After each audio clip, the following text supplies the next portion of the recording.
Bonjour à tous et bienvenue à nouveau.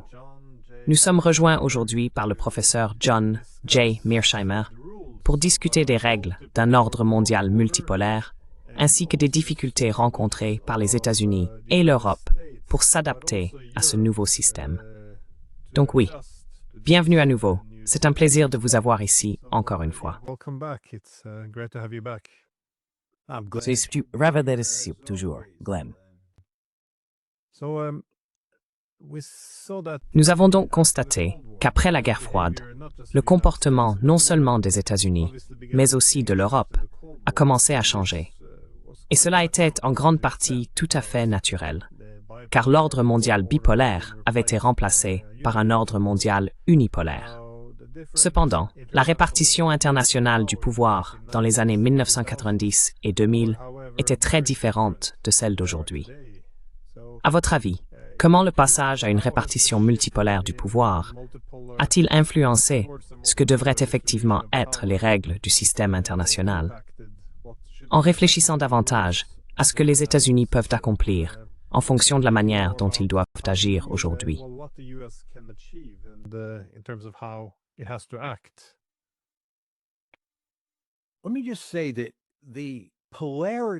Permettez-moi de dire que la polarité du système, qu'il s'agisse d'un système unipolaire, bipolaire ou multipolaire, a une importance énorme. Je suis né et j'ai grandi pendant la guerre froide, qui était un monde bipolaire, les États-Unis contre l'Union soviétique. Puis bien sûr, en 1989, ou peut-être en 1991, avec l'effondrement de l'Union soviétique, nous sommes passés de la bipolarité à l'unipolarité. Cela a été un changement immense. On ne peut pas sous-estimer à quel point cela a affecté la politique internationale. Je noterai un des problèmes est que la plupart des personnes aujourd'hui impliquées dans le processus décisionnel ou qui interviennent en tant que commentateurs ont grandi pendant le moment unipolaire et non pendant l'ère bipolaire de la guerre froide.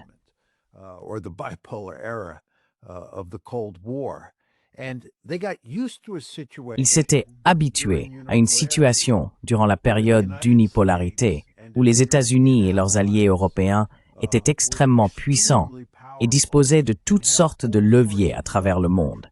Il y avait des pays comme la Chine, la Russie, l'Iran et bien sûr la Corée du Nord qui étaient mécontents de cette situation.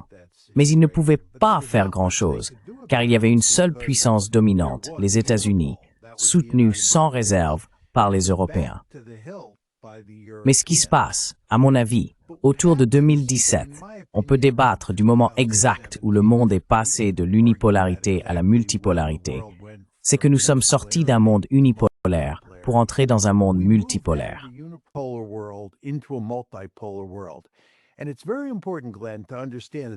Et il est très important, Glenn, de comprendre que c'est la première fois depuis 1945, avant la guerre froide, que nous vivons dans un monde multipolaire. Et un monde multipolaire est différent d'un monde bipolaire.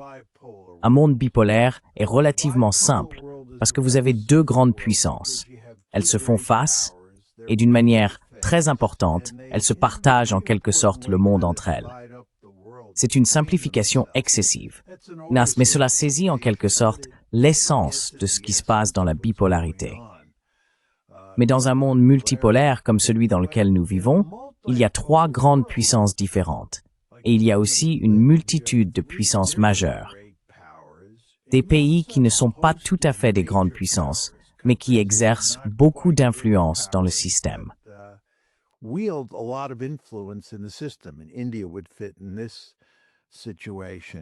Et l'Inde s'inscrirait dans cette situation ou dans cette catégorie. Nous sommes donc désormais dans un monde multipolaire. Mais le problème, c'est que nous avons tous ces décideurs politiques, ces experts et ces analystes qui ont grandi à l'époque de l'unipolarité et qui ont l'habitude de penser le monde en termes d'unipolarité. Beaucoup d'entre eux pensent encore que les États-Unis sont Godzilla et qu'ils peuvent utiliser leur poids économique et leur puissance militaire pour imposer leur volonté où bon leur semble. Mais ce monde-là a disparu. Et désormais, du point de vue américain, il s'agit de composer avec la Russie et la Chine, deux grandes puissances, Et il faut aussi traiter avec des pays comme l'Inde, la Turquie, l'Iran. Il y a beaucoup d'autres acteurs importants dans le système avec lesquels il faut composer. C'est donc un monde très complexe. Et dans ce monde, la puissance de l'Amérique a diminué, pas dans un sens absolu.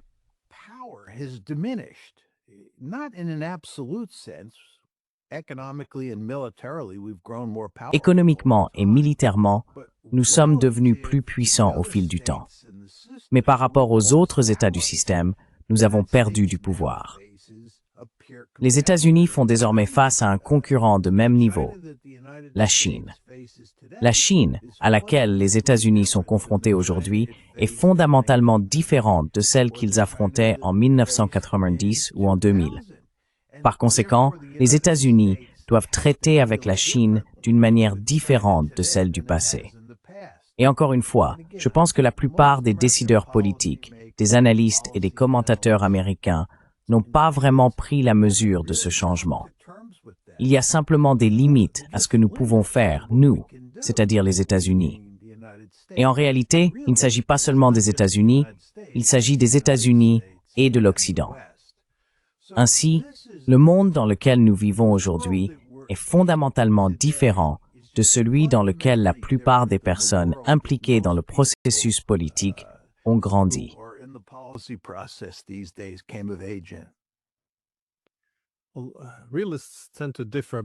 Eh bien, les réalistes ont tendance à diverger un peu sur l'ordre le plus stable. J'ai toujours été un peu critique envers la supposée stabilité d'un système bipolaire. Tout simplement parce que s'il y a deux grandes puissances, lorsque l'une perd, l'autre gagne.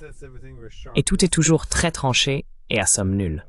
Mais j'étais d'avis que si vous avez un troisième ou un quatrième pôle, alors si A et B s'affaiblissent mutuellement, C en sortira beaucoup plus fort.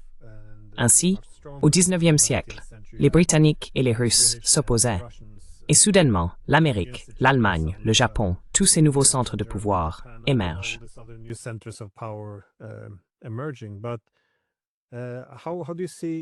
Mais comment voyez-vous? Comment comprenez-vous ce qui se passe actuellement entre les États-Unis, la Russie, l'Inde et la Chine? Parce que nous venons d'avoir cette réunion à l'OCS, et il semblait que Trump avait les bons instincts pendant un moment. Il a plus ou moins répété la mise en garde de Kissinger, selon laquelle nous ne devrions pas pousser les Russes dans les bras des Chinois. Mais qu'est-il arrivé avec l'Inde alors? Il y a eu des actions très étranges. Cette punition, et même cette humiliation infligée aux Indiens, qui les ont amenés à s'aligner beaucoup plus étroitement avec ces deux autres géants eurasiens.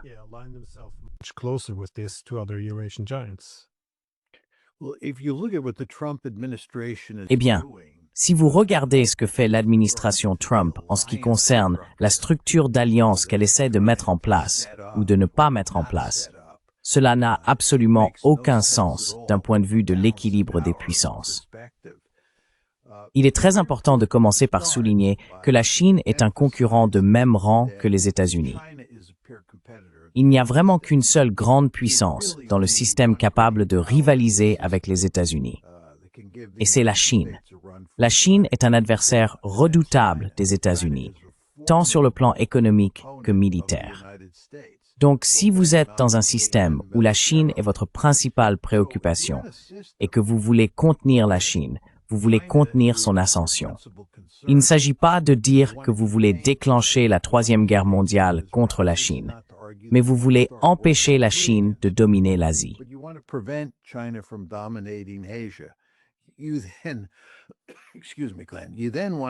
Vous souhaitez donc entretenir de bonnes relations avec la Russie et avec l'Inde, car vous ne voulez pas qu'elle se range du côté chinois.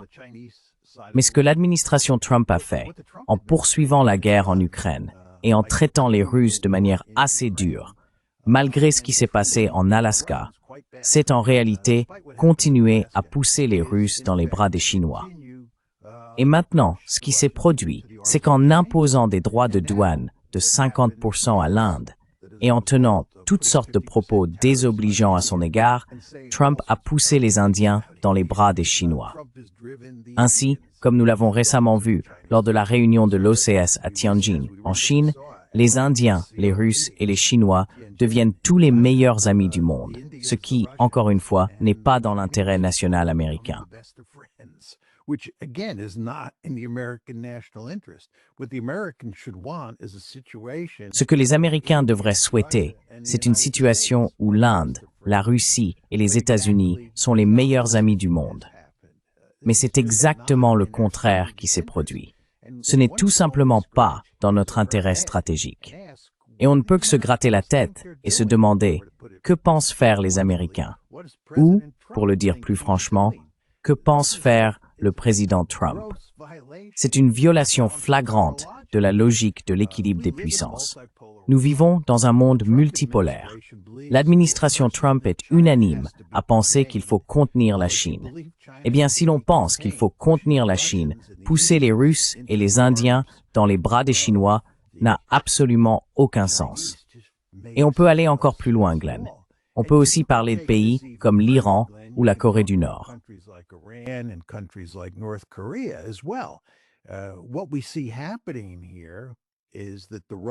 Ce que nous voyons ici, c'est que les Russes, les Chinois, les Nord-Coréens et les Iraniens se sont tous réunis pour en quelque sorte contrebalancer les États-Unis. Les Européens, qui bien sûr collaborent avec les Américains sur la question iranienne, ont désormais demandé le rétablissement immédiat des sanctions contre l'Iran. Comme vous le savez, avec le JCPOA, l'accord entre l'Iran et les États-Unis, la Chine, la Russie, l'Allemagne, la France et la Grande-Bretagne. Cet accord de 2015 a permis de lever toutes sortes de sanctions contre l'Iran, principalement en théorie, pas vraiment en pratique. Quoi qu'il en soit, l'argument était que si un membre de ce groupe décidait de rétablir les sanctions, de remettre les sanctions en place contre l'Iran, tout le monde suivrait.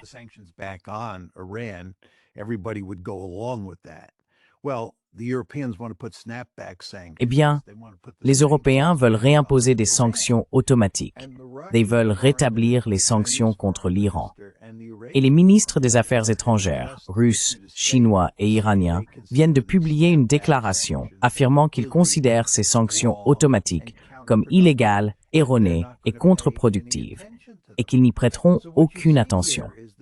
Ce que l'on constate ici, c'est que le front uni visant à empêcher l'Iran d'acquérir des armes nucléaires en 2015 s'est effondré.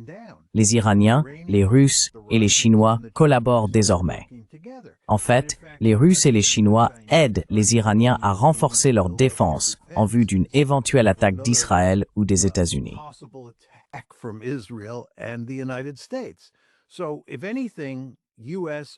Donc, en réalité, les relations entre les États-Unis et l'Iran se sont détériorées, ce qui rend plus difficile la prévention de l'acquisition d'armes nucléaires par l'Iran et rend plus probable que les États-Unis finissent par attaquer à nouveau l'Iran, ce qui n'est pas dans notre intérêt national.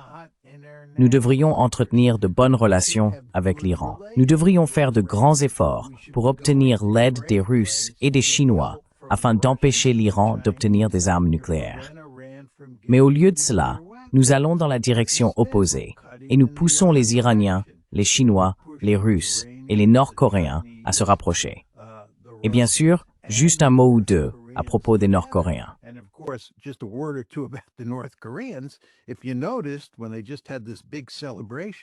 Si vous avez remarqué, lorsqu'ils ont organisé cette grande célébration la semaine dernière à Pékin, pour commémorer la fin de la Seconde Guerre mondiale en Asie, les dirigeants de la Corée du Nord, de la Chine et de la Russie étaient tous là ensemble, bras dessus, bras dessous, célébrant la victoire. On voit donc très clairement ce qui s'est passé ici. Nous avons rapproché ces quatre pays, la Chine, la Russie, l'Iran et la Corée du Nord, ce qui n'est pas dans notre intérêt. Et maintenant, nous avons poussé les Indiens à rejoindre ce même arrangement, cette même coalition. Cela n'a absolument aucun sens du point de vue américain.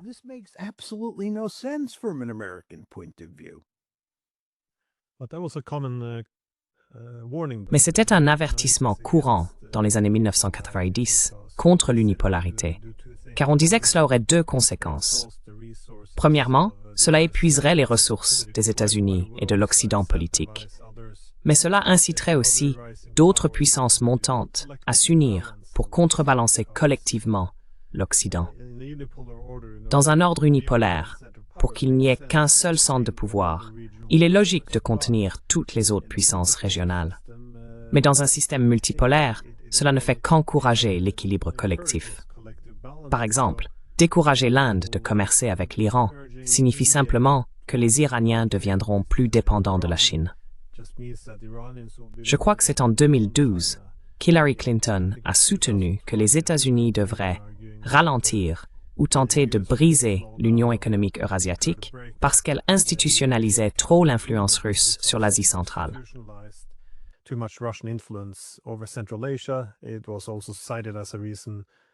Cela a également été cité par beaucoup comme une raison pour laquelle renverser le gouvernement en Ukraine en 2014 est devenu un objectif clé.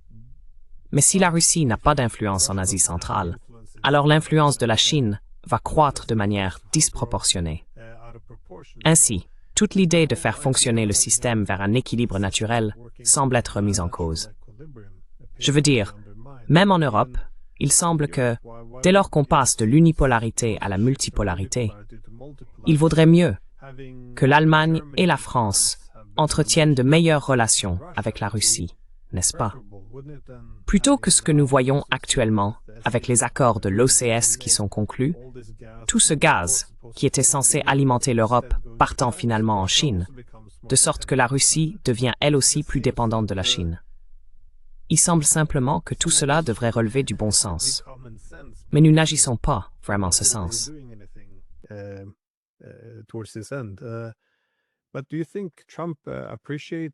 Mais penses-tu que Trump comprend qu'il s'agit d'un système multipolaire?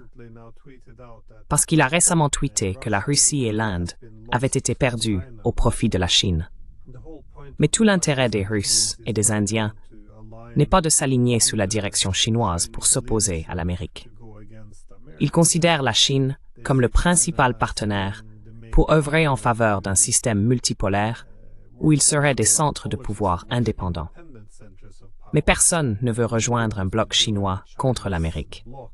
Je pense qu'ils veulent plutôt, au lieu de s'opposer à l'Amérique, s'opposer à l'hégémonie américaine. Mais ce sont deux choses très différentes. Donc, penses-tu que Trump voit le monde comme étant bipolaire? Alors, parce que j'ai du mal à comprendre certaines de ces décisions qui sont prises.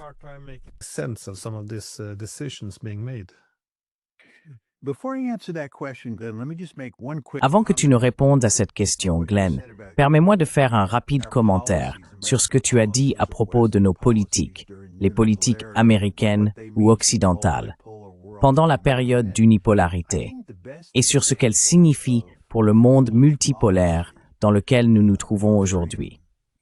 Je pense que le meilleur exemple d'une politique insensée adoptée durant l'unipolarité et qui se retourne contre nous dans la multipolarité, c'est l'élargissement de l'OTAN, en particulier l'élargissement de l'OTAN à l'Ukraine. Comme tu le sais très bien, en avril 2008, l'Occident a pris la décision, l'OTAN a pris la décision d'intégrer l'Ukraine à l'OTAN, et nous avons persisté dans cette décision à chaque étape depuis lors. Les conséquences sont tout simplement désastreuses pour toutes les parties concernées, comme tu viens de le souligner.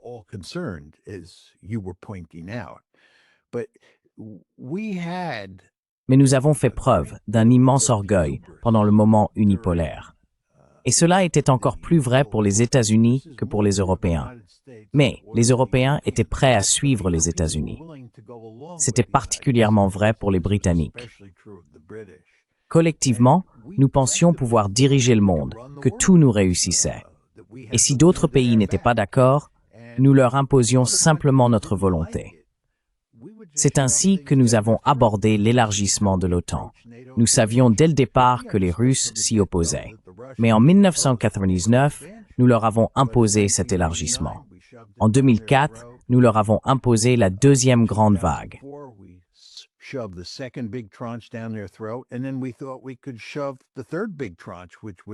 Et puis, nous avons pensé que nous pourrions imposer la troisième grande tranche, qui inclurait l'Ukraine et la Géorgie, de force en avril 2008. Et bien sûr, cela n'a pas fonctionné, et cela a créé une situation terrible on pourrait même dire catastrophique, en Europe, à l'ère multipolaire. Mais je voulais simplement compléter ce que vous avez dit. Très bien à propos de Trump, c'est une question très intéressante. Il faut se rappeler que lorsque Trump arrive au pouvoir, c'est en janvier 2017, son administration, dès la première année, introduit le terme multipolarité dans le dialogue sur la sécurité nationale aux États-Unis. Le mot multipolarité n'existait pas sous l'administration Obama. Et c'est le président Trump qui parle de multipolarité. Ils évoquent les Chinois et les Russes comme les deux autres grandes puissances.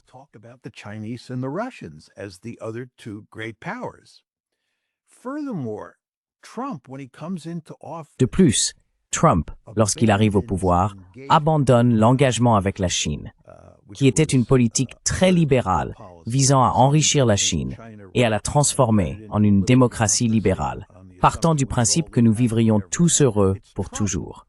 C'est Trump qui met fin à cette politique d'engagement et adopte une politique de containment dans ce monde multipolaire, comme le décrit son administration. Par ailleurs, comme vous vous en souvenez, Trump voulait entretenir de bonnes relations avec la Russie, avec Poutine.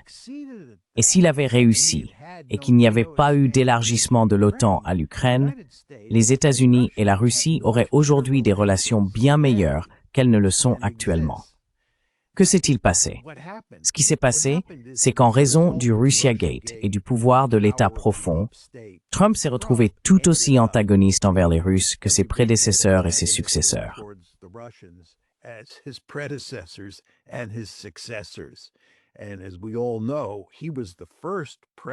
Et comme nous le savons tous, il a été le premier président à fournir des armes offensives aux Ukrainiens.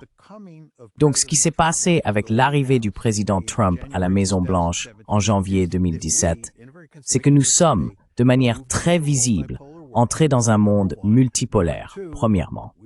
Deuxièmement, nous avons mis beaucoup l'accent sur la nécessité de contenir la Chine et d'abandonner l'engagement. Mais en ce qui concerne la Russie, nous avons continué à pousser la situation en Ukraine au point qu'il était garanti que les Russes finiraient par s'allier avec les Chinois, ce qui n'avait aucun sens. Voilà pour la première administration Trump. Ensuite, nous avons la deuxième administration Trump, qui bien sûr commence le 20 janvier de cette année. Nous sommes clairement dans un monde multipolaire maintenant. Il n'y a plus aucun doute là-dessus. Et Trump semble s'intéresser à la nécessité de contenir la Chine.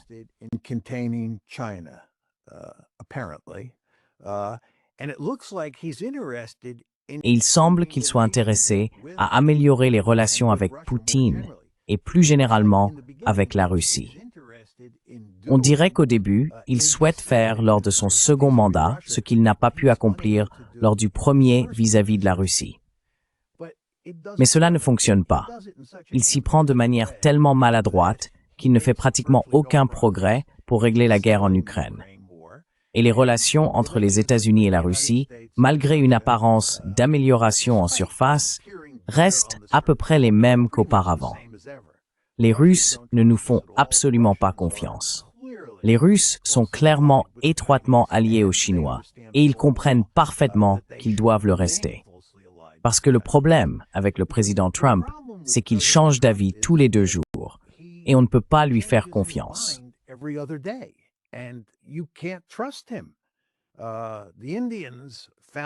Les Indiens l'ont découvert, comme nous en avons parlé plus tôt. Les Russes l'ont découvert à d'innombrables reprises. Ils lui parlent, pensent avoir trouvé un accord. Puis quelques jours plus tard, Trump change d'avis. Donc, le résultat final de tout cela, c'est que les Russes et les Chinois, comme nous le disions auparavant, sont plus proches que jamais. Les Indiens sont maintenant assez proches à la fois des Russes et des Chinois à cause des politiques insensées de Trump. Donc d'une certaine manière très importante, je pense que Trump a de bons instincts en ce qui concerne sa compréhension fondamentale de la nature de la politique internationale et de la relation que nous devrions avoir avec des pays comme la Russie et la Chine. Encore une fois, je pense que ses instincts de base sont corrects. Mais en ce qui concerne l'exécution, il obtient une note d'échec. Et c'est pourquoi les États-Unis sont dans une situation aussi difficile aujourd'hui. that's why the United States is in so much trouble today. Eh bien, il semble que toute l'expansion de l'OTAN avait beaucoup de sens, à mon avis, dans les années 1990. Parce que s'il existe une répartition unipolaire du pouvoir et que l'on poursuit cette paix hégémonique, où l'on n'a pas à prendre en compte la sécurité de ses adversaires, on s'assure simplement d'être tellement dominant que l'avis d'autres pays comme la Russie importe peu. Alors, bien sûr, il est logique d'élargir l'OTAN. Car cela signifiait renforcer le rôle des États-Unis en Europe, mais aussi reconnaître que si la Russie faisait partie de ces structures de l'OTAN, ce ne serait plus le même type d'institution qui permettrait aux Américains d'être présents en Europe.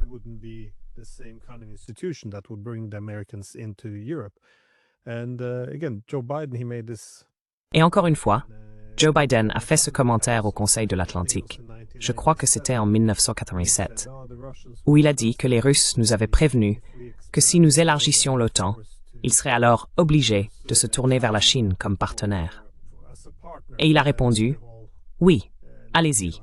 Et si ça ne marche pas, essayez donc de vous associer avec les Iraniens. » Toute la salle a éclaté de rire, car l'Amérique et l'Occident étaient les seuls acteurs en jeu. Ils savaient que le pire accord proposé aux Russes restait le seul accord sur la table. Le secrétaire à la défense américain sous Clinton, William Perry, a fait un commentaire similaire. Tout le monde dans l'administration savait que cela allait aliéner les Russes, mais cela n'avait plus vraiment d'importance, car ils étaient faibles.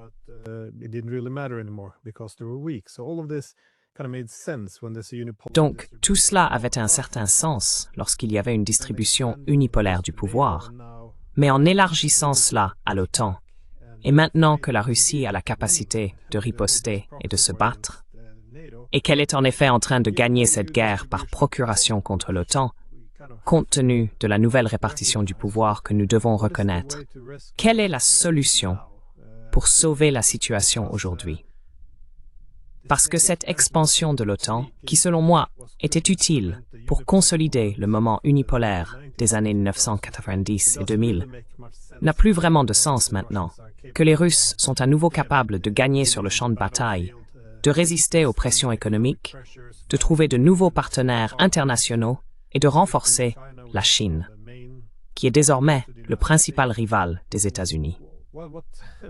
Que doit faire l'Occident politique dans cette situation? Il semble très difficile de changer de cap maintenant. Je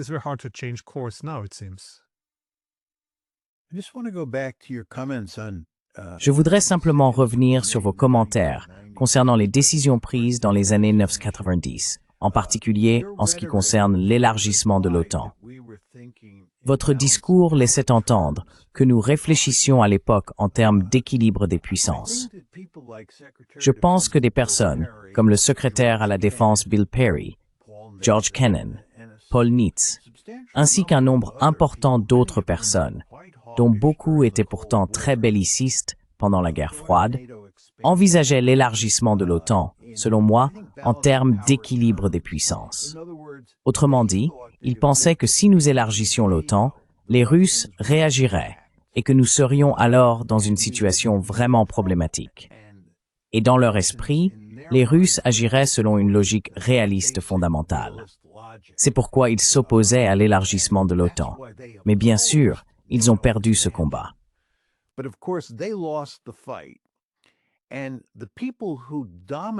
Et les personnes qui dominaient le discours, des gens comme Anthony Lake, Strobe Talbot et le président Clinton lui-même, ne raisonnaient pas en termes d'équilibre des puissances. Il est très important de comprendre que nous n'élargissions pas l'OTAN dans les années 1990 et au début du XXIe siècle parce que nous pensions que la Russie représentait une menace. Ce genre de rhétorique domine aujourd'hui en Occident, mais ce n'était certainement pas notre point de vue dans les années 1990. Bill Clinton pensait qu'il pouvait élargir l'OTAN et créer une immense zone de paix, englobant à la fois l'Europe de l'Est et l'Europe de l'Ouest. Ce qu'il voulait, c'était prendre les institutions qui dominaient en Europe de l'Ouest et les étendre vers l'Est. Il voulait créer une zone de paix, une Europe unie et libre. Il ne considérait pas cela comme une démarche anti-russe. He did not view this as anti-Russian. Clinton was fully aware that the Russians would be Clinton était parfaitement conscient que les Russes seraient mécontents, mais il pensait pouvoir apaiser leurs craintes et que l'OTAN pourrait s'élargir, permettant ainsi à tous de vivre heureux pour toujours. Michael McFaul, qui soutenait pleinement cette entreprise et a été ambassadeur des États-Unis à Moscou, m'a dit qu'il avait assuré à plusieurs reprises à Poutine que l'élargissement de l'OTAN ne constituait pas une menace pour la Russie. Ce n'était pas conçu pour causer des problèmes à la Russie. C'était destiné à rendre l'Europe plus pacifique. Ce n'est qu'après l'éclatement de la crise, le 22 février 2014, que nous avons changé de rhétorique, que les Russes sont devenus dangereux et que l'élargissement de l'OTAN est devenu nécessaire pour contenir ces Russes maléfiques. Mais ce n'est pas cela qui motivait la réflexion sur l'élargissement de l'OTAN auparavant. Encore une fois, très important de comprendre qu'il s'agissait de la période de l'hégémonie libérale.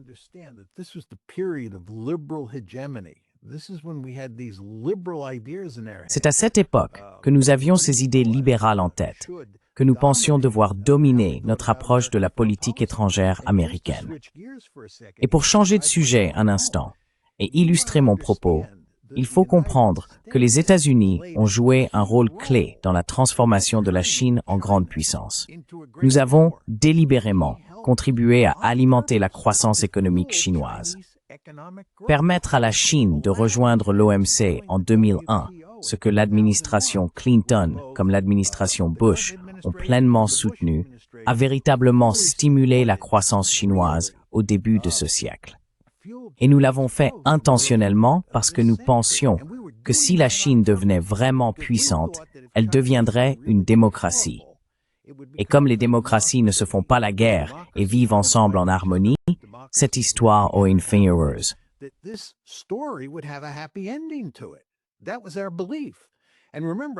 C'était notre conviction. Et souvenez-vous, je vous ai dit que c'était le président Trump, lorsqu'il est devenu président pour la première fois en 2017, qui a été la personne à abandonner ou à s'éloigner de l'engagement, cette politique qui visait à enrichir la Chine. Et qu'est-il arrivé? Ce que Trump a fait, c'est adopter la politique de l'endiguement. Mais avant 2017, nous avions une vision fondamentalement différente de la manière de traiter avec la Chine, et c'était une approche très libérale. Pour le dire autrement, elle reposait essentiellement sur l'hypothèse que le monde avait changé, que la politique d'équilibre des puissances n'avait plus d'importance et que les États-Unis pouvaient vivre confortablement et pacifiquement avec une Chine vraiment puissante. Exactement. Et la même logique, encore une fois, s'appliquait ici en ce qui concerne l'élargissement de l'OTAN.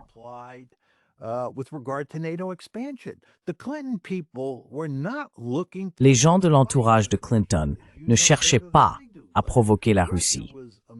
Comme tu le sais mieux que moi, Glenn, la Russie était un cas désespéré sur les plans militaires et économiques dans les années 1990 et au début des années 2000.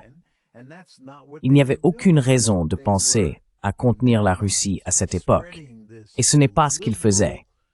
Dans leur esprit, ils étendaient ce régime libéral qui existait en Europe de l'Ouest vers l'Est, et cela devait rendre l'Europe plus pacifique. Et bien sûr, tout cela s'est retourné contre eux. Cela s'est retourné contre eux en Asie de l'Est. Les États-Unis ont créé un concurrent de même niveau. Tu te rends compte? Les États-Unis ont délibérément créé une Chine puissante, qui est aujourd'hui un concurrent de même rang. Et en Europe, nous avons poussé à l'élargissement de l'OTAN en pensant que cela rendrait l'Europe plus pacifique, alors que cela a eu exactement l'effet inverse.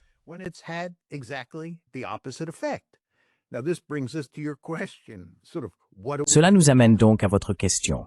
Que faisons-nous maintenant? Je n'ai pas de réponse à cela, car les élites qui dirigent l'Europe et l'establishment de la politique étrangère aux États-Unis sont profondément opposés à toute forme d'accommodement avec les Russes. Et comme vous et moi le savons très bien, les Russes vont gagner cette guerre. Il est difficile de dire à quoi ressemblera exactement cette victoire, mais les Russes vont gagner. Ils ne vont pas perdre. L'OTAN, ce qui inclut les États-Unis et les Européens, ne va pas du tout s'en réjouir. Et il y aura une relation fondamentalement conflictuelle, même si elle n'implique pas de combat, entre l'Occident d'un côté, aligné avec l'Ukraine, ou ce qu'il en restera, et les Russes de l'autre côté. Donc nous sommes dans une situation difficile pour un avenir prévisible.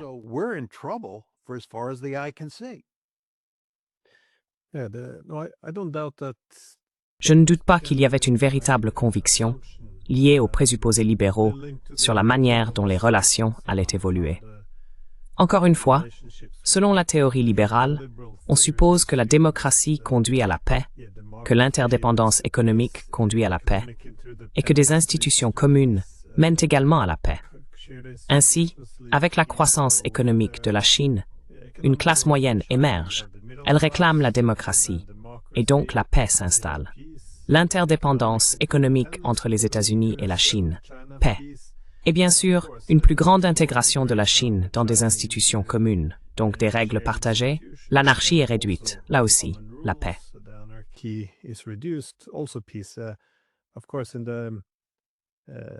Bien sûr, si l'on observe le monde à travers le prisme réaliste, une Chine plus forte entraînerait inévitablement une concurrence directe entre les États-Unis et la Chine. Mais la même logique était également erronée avec la Russie. L'argument était que l'OTAN n'était alors qu'une communauté démocratique. Elle n'avait plus pour objectif de contenir la Russie. Donc les Russes ne devaient pas s'en inquiéter. Cependant, dès que la Russie a commencé à réagir, l'OTAN est immédiatement revenue à son objectif de contentement de la guerre froide, ce que l'on constate aujourd'hui.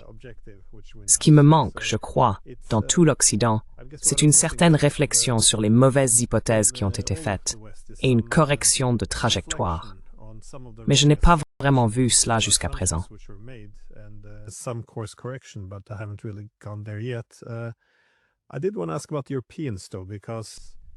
Je voulais tout de même poser une question sur les Européens, car je comprends comment les États-Unis devraient se repositionner dans le système international et s'adapter à d'autres centres de pouvoir, comme la Russie et l'Inde, afin de ne pas les pousser trop loin vers l'adversaire principal. Mais que doivent faire les Européens? Parce qu'ils sont liés aux États-Unis de manière si étroite depuis la Seconde Guerre mondiale. Dans un système multipolaire, les Américains s'intéressent moins à l'Europe. Ils ont d'autres priorités. Le monde n'est plus eurocentrique. Alors comment les Européens doivent-ils agir? Parce que les États-Unis ont été importants ces 80 dernières années. Ils ont joué le rôle de pacificateur en Europe pour nous empêcher de nous déchirer.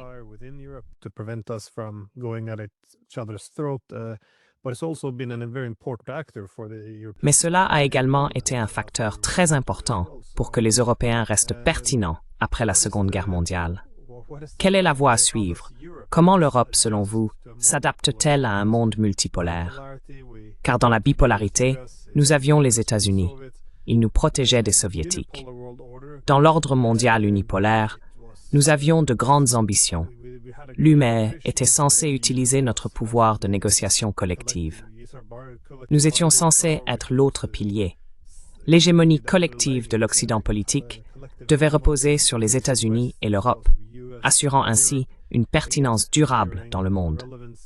Mais dans un monde multipolaire, où les Américains se retirent, que font les Européens? Car, comme vous l'avez dit, nous n'avons pas vraiment été dans une telle position depuis avant la Seconde Guerre mondiale.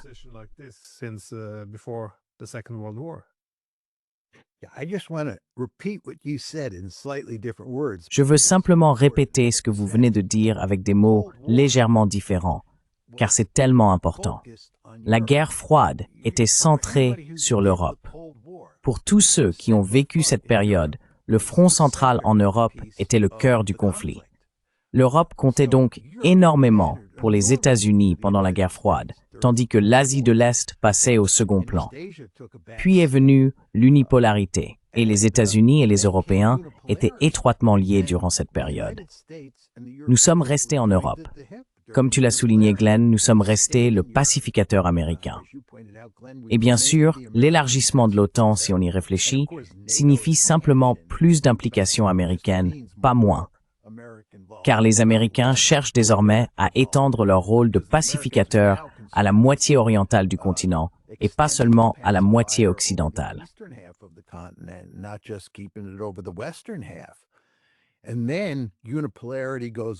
Et puis, la unipolarité disparaît, comme vous le dites, et nous entrons dans la multipolarité. Et les conséquences pour l'Europe sont énormes. Je répète ce que vous avez dit parce qu'il est important que les téléspectateurs comprennent ce qui s'est passé ici. L'Europe n'a tout simplement plus autant d'importance pour les États-Unis. Permettez-moi d'ajouter quelques mots à ce sujet. Tout d'abord, presque tout le monde est d'accord, certainement au sein de l'establishment de la sécurité nationale ici aux États-Unis, pour dire que la principale menace à laquelle les États-Unis sont confrontés vient de la Chine. Et cela nécessite un pivot vers l'Asie, ce qui signifie un éloignement de l'Europe. Et c'est une décision capitale. Comme j'aime le rappeler, pendant toute l'histoire des États-Unis, jusqu'en 2017 environ, l'Europe était déjà un ami important du monde pour nous en dehors de l'hémisphère occidental.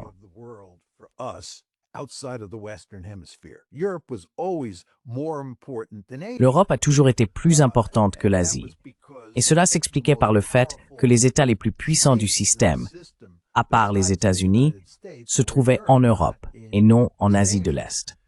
L'Allemagne nazie représentait une menace bien plus grande pour nous que le Japon impérial. Eh bien, ce monde a disparu. La principale menace à laquelle nous faisons face se trouve en Asie de l'Est. Donc, par définition, l'Asie de l'Est est plus importante pour nous que l'Europe. C'est la première fois que cela se produit. Et bien sûr, c'est ce qui sous-tend le pivot vers l'Asie. Et cela est vraiment significatif pour l'Europe. Le deuxième point que je voudrais souligner, qui est étroitement lié à cela, c'est que la troisième grande puissance du système est la Russie.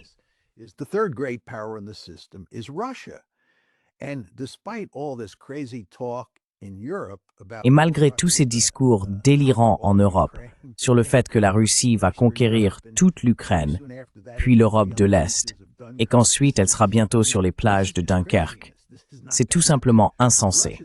Cela n'arrivera pas. La Russie a déjà du mal à conquérir le 5e Est de l'Ukraine. L'idée que ce serait le retour de la Wehrmacht, qui vont conquérir toute l'Ukraine, puis avancer encore plus à l'Ouest, n'est tout simplement pas un argument sérieux. Il n'y a donc aucune raison pour que les États-Unis soient en Europe du point de vue de la politique des grandes puissances. Devons-nous être en Europe pour contenir la Russie? Non, car il n'y a aucune menace sérieuse que la Russie domine l'Europe. En fait, nous avons été imprudents d'élargir l'OTAN après 2004, car nous avons créé cette crise qui n'est pas dans notre intérêt national.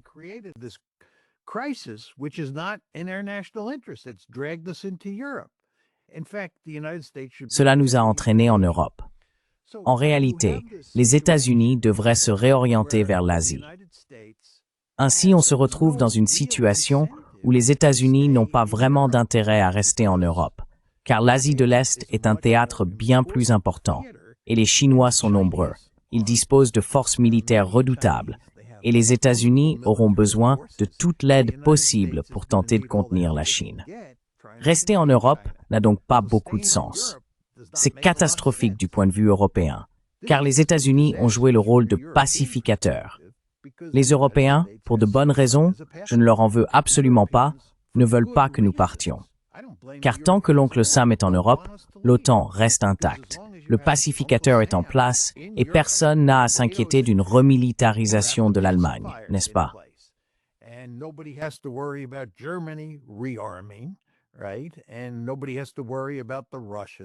Et personne n'a à s'inquiéter des Russes parce que les Américains sont là. Mais si vous retirez les Américains, la situation est très différente, car l'Europe se retrouve alors seule. Et il devient vite évident que l'Europe n'est pas une entité politique en soi. L'Europe est un ensemble de différents États qui rencontrent toutes sortes de problèmes d'action collective et ont des préoccupations sécuritaires différentes.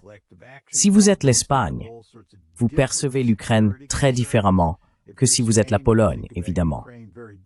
Et si l'on prend en compte l'histoire, les relations entre des pays comme l'Allemagne et la France, l'Allemagne et le Danemark, et surtout l'Allemagne et la Pologne, Ces questions ressortent au premier plan lorsque les États-Unis ne sont pas là pour jouer le rôle de pacificateur, résoudre les problèmes d'action collective et apaiser les tensions.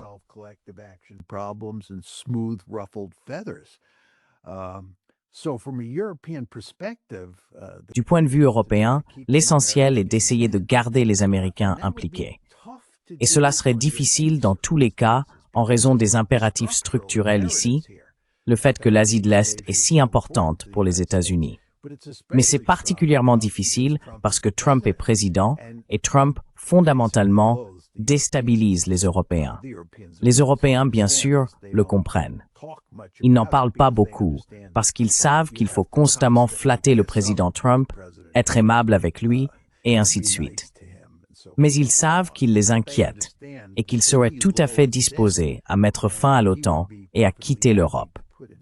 Il sera donc très difficile pour les Européens, à l'avenir, de maintenir ce calmant en place.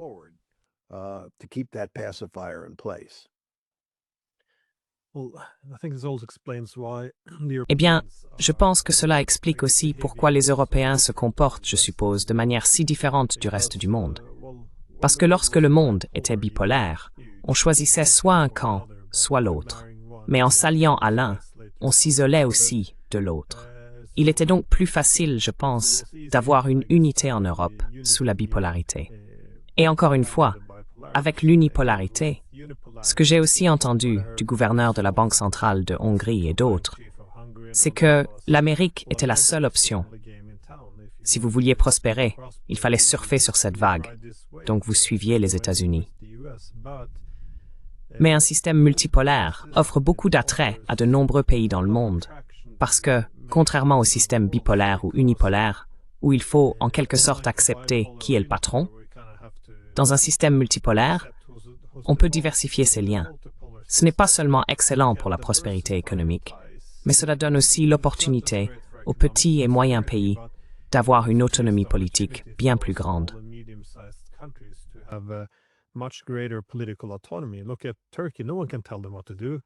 Regardez la Turquie. Personne ne peut leur dire quoi faire. Dans un ordre bipolaire ou unipolaire, ils devaient se conformer. Maintenant, si quelqu'un les pousse trop loin, ils peuvent adopter une stratégie d'équilibre. Ils peuvent se rapprocher de la Chine ou des États-Unis. Plus personne ne leur dicte leur conduite. Beaucoup de pays trouvent cela attirant. C'est juste que les Européens, eux, ont vraiment tout misé sur l'extension de ce moment unipolaire, au point de couper leurs liens avec tous les autres centres de pouvoir. D'abord les Russes, maintenant les Chinois. Vous avez mentionné tout à l'heure l'Iran et le retour des sanctions.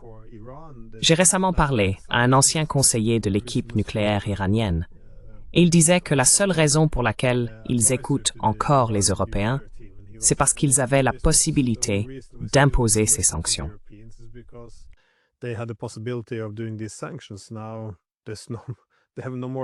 Maintenant, ils n'ont plus aucune valeur pour nous. Il n'y a plus aucune raison de leur parler. Nous nous coupons de tout le monde, sauf des États-Unis, en espérant ensuite que cela sera récompensé par les Américains pour prouver notre loyauté. Mais au contraire, cela place les Européens dans une position encore plus exposée. Car si vous n'avez qu'un seul partenaire, comme lorsque Trump a proposé un accord commercial, les Européens doivent signer tout ce qu'on leur présente. Tous les dirigeants doivent s'asseoir bien sagement sur les chaises devant son bureau et l'appeler « papa », alors qu'ils les regardent presque avec mépris pour être aussi lâches et incapables de défendre leurs propres intérêts nationaux.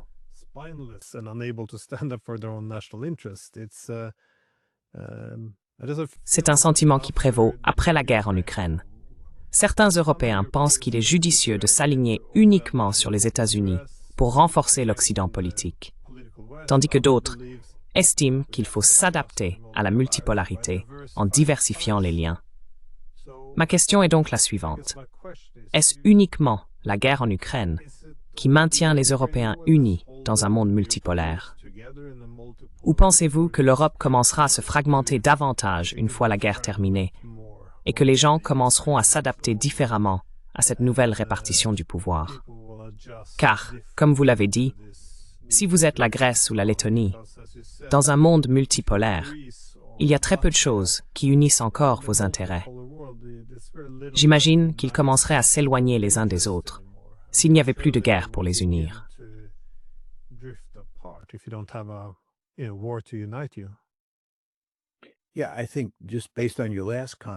Oui, je pense, simplement en me basant sur votre dernier commentaire, qu'une des raisons pour lesquelles les Européens veulent poursuivre la guerre en Ukraine et maintenir l'engagement profond des Américains dans ce conflit, c'est que cela permet de garder le tétine américain en Europe. En d'autres termes, je pense que lorsque les élites européennes regardent la guerre en Ukraine, elles ne pensent pas simplement à gagner la guerre pour contenir la Russie. J'imagine qu'un certain nombre d'entre elles comprennent que la Russie n'est pas une si grande menace. Mais ce qu'elles veulent vraiment, c'est garder les Américains impliqués dans le conflit. Et elles font tout leur possible pour que les Américains restent dans la lutte.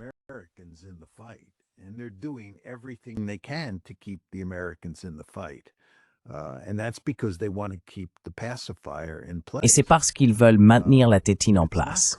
Mais il n'est pas certain qu'ils y parviennent. La guerre finira à un moment donné. Il y aura toutes sortes de reproches. Et les Américains se retirent lentement mais sûrement d'Europe.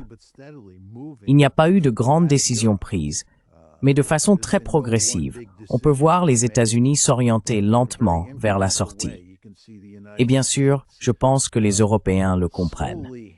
Les dirigeants européens le comprennent, et ils essaient d'arrêter les Américains avant qu'ils n'atteignent la sortie.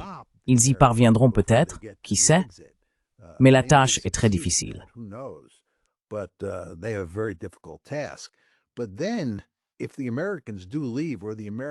Mais si les Américains partent, ou si les Américains réduisent fortement leur présence et leur influence, je pense que vous allez voir de puissantes forces centrifuges entrer en jeu. Ce sont des États indépendants.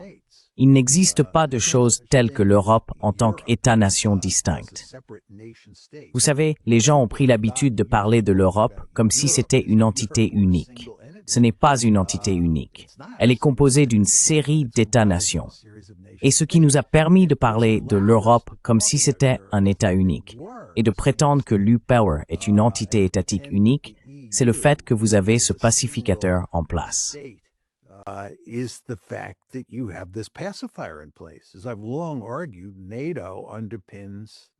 Comme je l'ai souvent soutenu, l'OTAN est le pilier de l'UMR. Si vous retirez l'OTAN, je pense que l'avenir de l'UMR sera bien moins prometteur, car la sécurité est à la base de l'économie et l'UMR repose sur l'OTAN. Ainsi, les Européens, les différents États d'Europe, vont devoir réfléchir sérieusement, chacun de leur côté, à la manière dont ils gèrent la sécurité.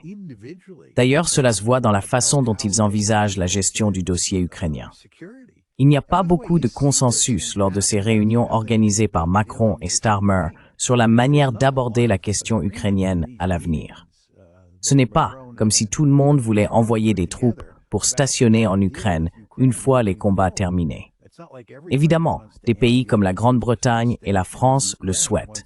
L'Allemagne semble hésiter. La Pologne, elle, ne tergiverse pas.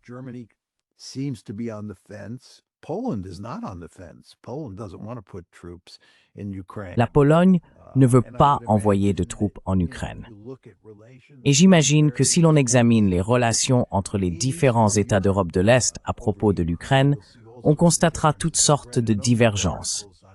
J'ai lu plusieurs articles expliquant que les Polonais et les Hongrois entretiennent actuellement de très mauvaises relations et que beaucoup de choses tournent autour de la question ukrainienne.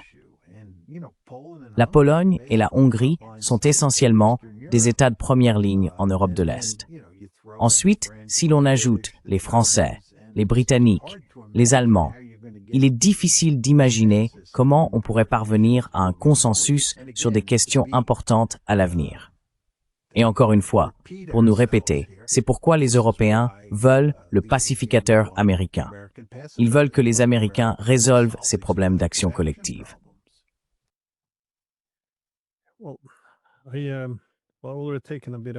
Je vous ai déjà pris beaucoup de temps, mais je voudrais poser une dernière question. Dans un système multipolaire, quel rôle voyez-vous pour la Russie? ou quelle serait la politique idéale pour la Russie, en supposant que l'objectif soit de promouvoir les intérêts russes et la sécurité de la Russie dans un tel système. Car, encore une fois, pour moi, mon rêve initial, ou plutôt mon rêve actuel, était toujours d'avoir une Europe commune comme source de paix. Un peu comme ce qui a été fait entre les Français et les Allemands après la Seconde Guerre mondiale. J'aurais aimé voir cela entre les Russes et le reste des Européens après la guerre froide. Encore une fois, cela aurait été bénéfique pour tout le monde en termes de prospérité.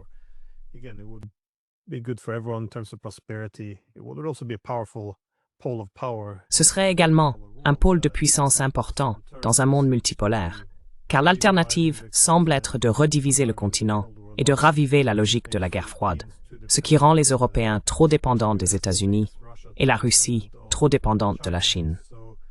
Mais d'un autre côté, je ne vois plus cela comme une possibilité.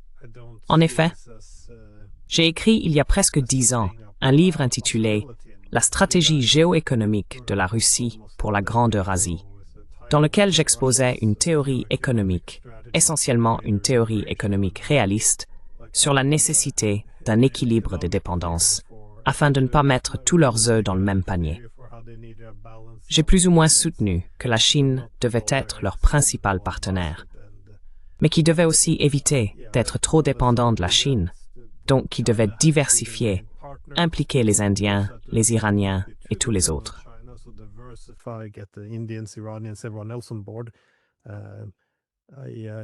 J'ai fini par obtenir l'avis du conseiller de Poutine sur l'intégration eurasienne, le professeur Karaganov. En fait, je lui ai demandé d'écrire l'introduction et j'ai ensuite travaillé pour lui à Moscou. Mais l'ironie, c'est que ce n'est pas ce que j'aurais idéalement voulu voir, ce foyer européen commun auquel l'idéaliste en moi aspirait. Mais, de façon réaliste, il semble que le principal intérêt pour la Russie, la meilleure chose pour elle, serait simplement de s'aligner désormais plus étroitement avec les puissances eurasiennes. Je me demandais comment vous voyez cela. Je veux dire, si vous conseillez aujourd'hui le gouvernement russe, que leur diriez-vous de faire?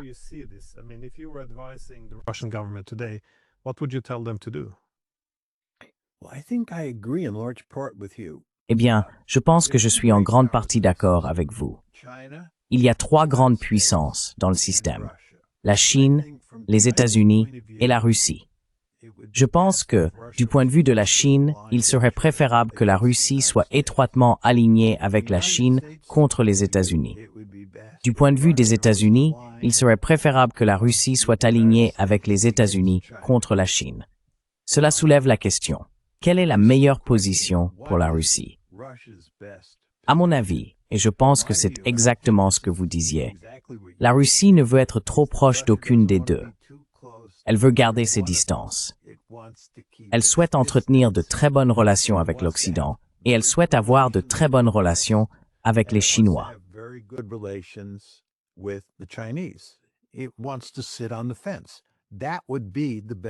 Elle veut rester neutre.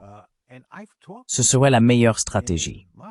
Et j'ai parlé à des gens à Moscou. Évidemment, tu as parlé à beaucoup plus de personnes là-bas que moi, mais j'ai parlé à des gens à Moscou qui disent que c'est la stratégie optimale.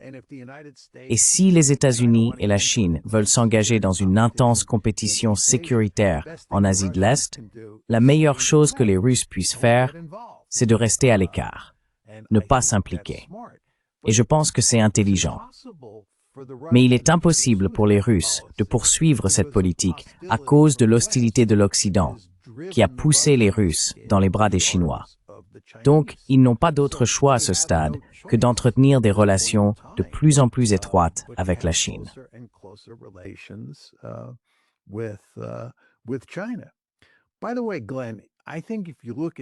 Au fait, Glenn, je pense que si tu regardes les Indiens ont historiquement joué à ce jeu. Ils l'ont fait pendant la guerre froide. Les Indiens étaient très intelligents. Ils étaient, je crois que le mot qu'on utilisait était non alignés, n'est-ce pas? Ils ne voulaient pas s'aligner ni du côté soviétique ni du côté américain pendant la guerre froide. Et si tu regardes comment les Indiens se comportent aujourd'hui, je veux dire, ils se rapprochaient des États-Unis. Mais étant donné le comportement récent de Trump, comme on en a parlé au début de l'émission, ils se sont rapprochés des Chinois. Mais les Indiens sont très rusés et très sophistiqués, et ils comprennent parfaitement qu'il ne faut pas se rapprocher trop des États-Unis ni trop de la Chine.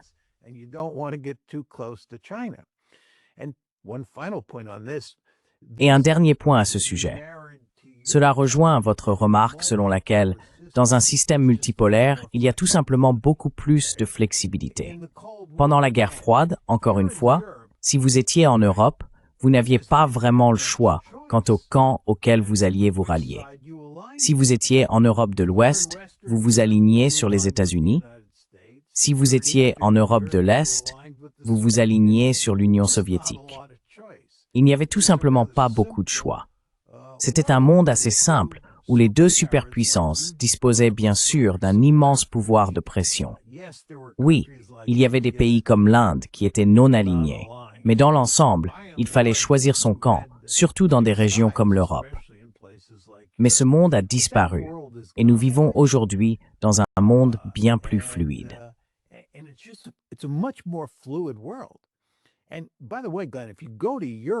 Et d'ailleurs, Glenn, si tu vas en Europe et que tu commences à réfléchir à ce que l'avenir réserve à l'Europe et aux pays européens, supposons que le pacificateur américain, dans l'ensemble, disparaisse et que les États-Unis perdent leur influence en Europe.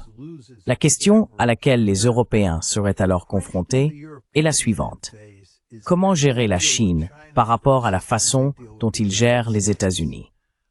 Parce que, du point de vue européen, si les Américains ne sont plus le pacificateur, il ne fait aucun doute que les relations avec les États-Unis ne seraient pas bonnes à l'avenir. Mais je pense aussi qu'ils voudraient entretenir de bonnes relations avec les Chinois, surtout sur le plan économique. Ils voudraient commercer largement avec la Chine. Si l'on pense à cette guerre en Ukraine et à ses conséquences sur les économies européennes, c'est vraiment assez stupéfiant.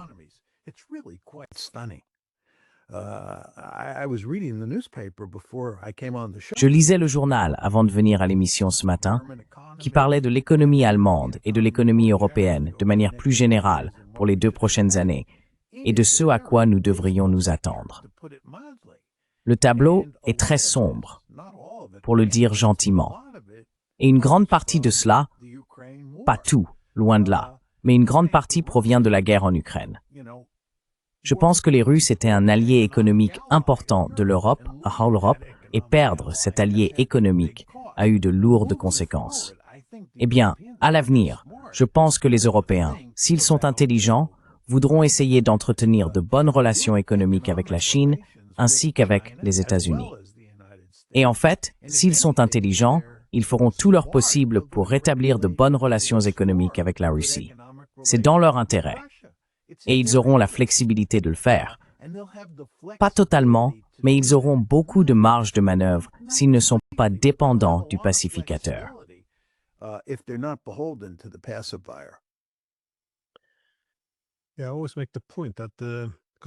Oui, je fais toujours remarquer que l'on voit souvent des stratégies très compliquées pour essayer de séparer les Chinois des Russes.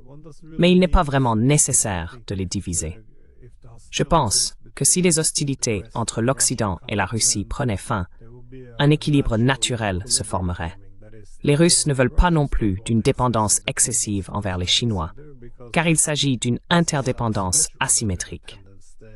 Les Russes seront toujours plus dépendants de la Chine que la Chine ne l'est d'eux, et cela se traduit par une influence politique très défavorable. Donc, cette insistance à vouloir briser les Russes, on dirait simplement que la meilleure chose pour eux, aujourd'hui, c'est de tourner toutes leurs armes vers l'Occident, comme moyen de dissuasion, tout en réorganisant toute leur connectivité économique vers l'Est.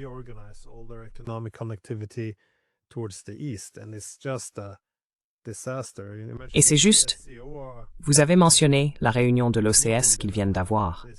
Ils ont signé le projet Power of Siberia 2 avec les Chinois après 10 ans.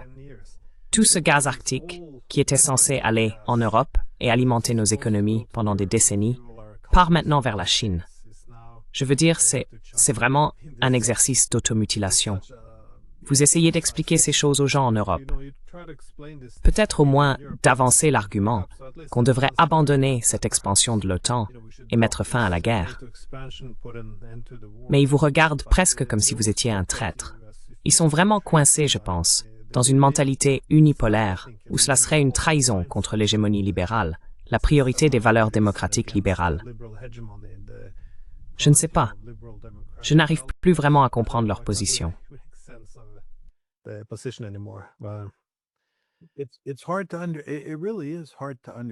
C'est vraiment difficile à comprendre. Mais tu sais, Glenn, je n'y avais pas pensé avant ce moment, en t'écoutant parler. On pourrait soutenir que si les États-Unis quittent l'Europe ou retirent suffisamment de leurs troupes, ils perdent réellement leur influence politique sur les Européens, et ces derniers se retrouvent livrés à eux-mêmes. Ils entrent dans un nouveau monde, et leur façon de penser le monde changera de manière fondamentale.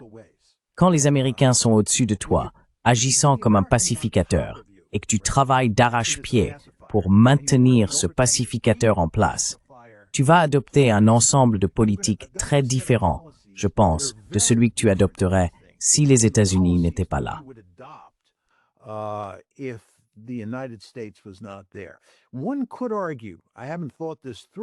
Je n'ai pas vraiment réfléchi à la question, mais on pourrait soutenir que si les États-Unis se retirent essentiellement de l'Europe, de manière significative ou complètement, les Européens finiraient par ouvrir les yeux et chercheraient à mettre fin à la guerre en Ukraine.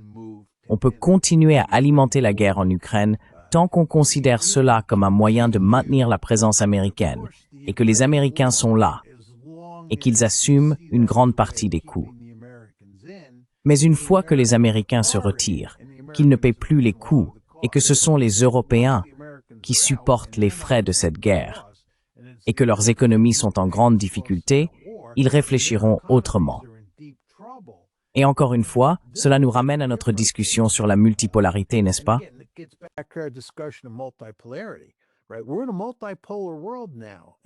Nous vivons désormais dans un monde multipolaire.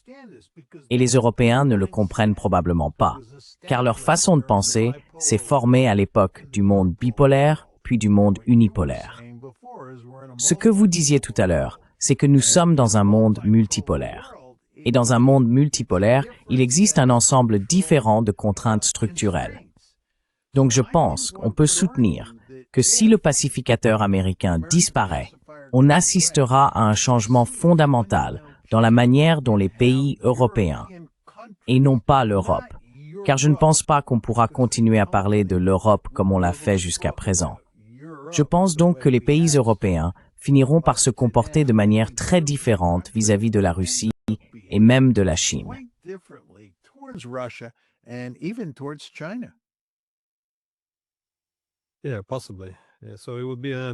Oui, peut-être. Donc ce serait un ajustement, et il semble que ce serait très douloureux. Quoi qu'il en soit, merci de m'avoir permis de profiter de votre expertise. C'est un sujet vraiment fascinant, et il semble que beaucoup de nos problèmes viennent de la réticence à accepter les réalités multipolaires. Je pense que même ceux qui soutiennent que le moment unipolaire offrait une réelle possibilité de créer un monde plus pacifique doivent reconnaître qu'il n'existe plus de répartition unipolaire du pouvoir. Et je pense, oui, que le coût d'ignorer ces réalités est assez élevé. Donc encore une fois, merci. J'apprécie le temps que vous m'avez accordé. Ce fut un plaisir. J'ai en fait beaucoup appris en abordant ces différentes questions, car nous entrons dans un nouveau monde. Et comme vous le savez, il n'est pas facile de comprendre ce qui se passe et où nous allons. C'est pourquoi des conversations comme celle-ci sont si importantes et si utiles. Merci, John. Thanks, John.